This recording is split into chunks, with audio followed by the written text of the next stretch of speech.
हातकणंगले तालुक्यातील हुपरी इथल्या नगरपालिकेनं घनकचरा व्यवस्थापनाचा श्री स्वामी समर्थ आणि भाग्यदीप कंपनीला ठेका दिलाय।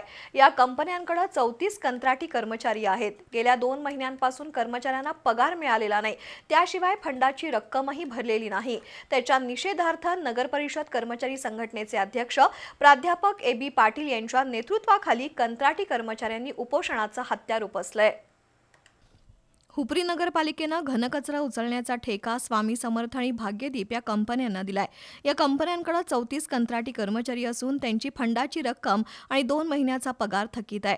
त्याच्या निषेधार्थ कंत्राटी कर्मचाऱ्यांनी 2 दिवसांपासून काम बंद आंदोलन केलंय, तर आजपासून नगरपालिका कार्यालयासमोर उपोषणाला सुरुवात केली आहे। नगराध्यक्ष मंगलराव माळगे, उपनगराध्यक्ष बाळासाहेब रणदिवे, मुख्याधिकारी अजय नरळे, पक्षप्रतोद अमेय जाधव, गोपी शेटे, आरोग्य सभापती संतोष वाळवेकर, नगरसेवक दीपक बेडगे, सागर माळी, उदय पाटील, रेवती पाटील, शीतल कांबळे, किरण कांबळे यांनी ठेकेदार कंपनीशी चर्चा केली। 1 महिन्याचा पगार तात्काळ देण्याचा आणि उर्वरित पगार तसंच फंडाची रक्कम 8 दिवसात देण्याचं आश्वासन दिल्यानंतर कर्मचाऱ्यांनी उपोषण मागे घेतलं।